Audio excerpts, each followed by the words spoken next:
Hi again, this is Farmer John and we're still harvesting wheat. It's a beautiful day at the end of August and we're in the very last field of our wheat. Now, this field had some problems because back in the winter we sowed this crop back in last October and it started to rain and it rained and it rained and it never stopped raining, and this field became completely waterlogged.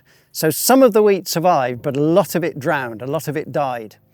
And of course, the weed sees an opportunity. So here we have our lovely wheat, but mixed in with it, there are some weeds. Now this is actually fat hen, which always takes advantage and fills the gaps between our crops, but this is not really what we want.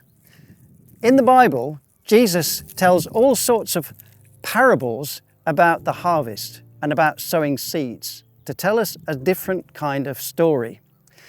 And he told a parable about the wheat and the weeds, or more accurately, wheat and darnel.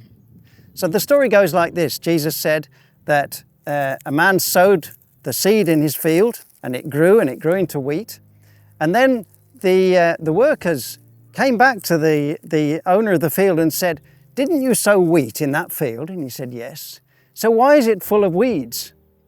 And the owner says, "An enemy did this, sowed seeds while we were sleeping. Some enemy came in and sowed weed seeds in our field." And so the workers say, "Shall we go and pull them out?" And he says, "No, we'll do that at harvest time. If you go out now while it's still growing, then you might damage the wheat. So wait until harvest." And here we are at harvest time, gathering both. Now this clever, amazing machine, this combine harvester, has a way of separating the weeds out. So these will be cut and just thrown out and chopped on the floor, and the wheat will be separated. So what's the moral of this story? That to wait until harvest, until the separation. And so what Jesus is saying, that the harvest, it's like life. And there are the sons of the enemy, the devil, and there are sons of God, who are the wheat. And at harvest time, it will be gathered. So there will be evil in the world and there will be good in the world. There will be those who want the devil's way and there will be those who want Jesus' way. And we are the ones who want Jesus' way. And we need to make sure that we are the pure, correct wheat that is gathered into the barn. And so Jesus calls us to be his wheat, his good seed and not the bad seed. There's an interesting little twist to this story, that the word for weeds is actually darnel. In the Greek, it's sisania, and the sisania was sown. And there's something about that word sisania.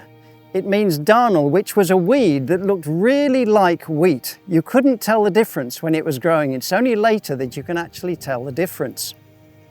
So this sisania, actually, if it was harvested and mixed into the wheat, it would actually cause, if it went into the bread that was made from the wheat, it would cause stomach aches, sickness, and dizziness, and all kinds of bad symptoms. And Jesus says, don't be the sisania, be the wheat. God bless you.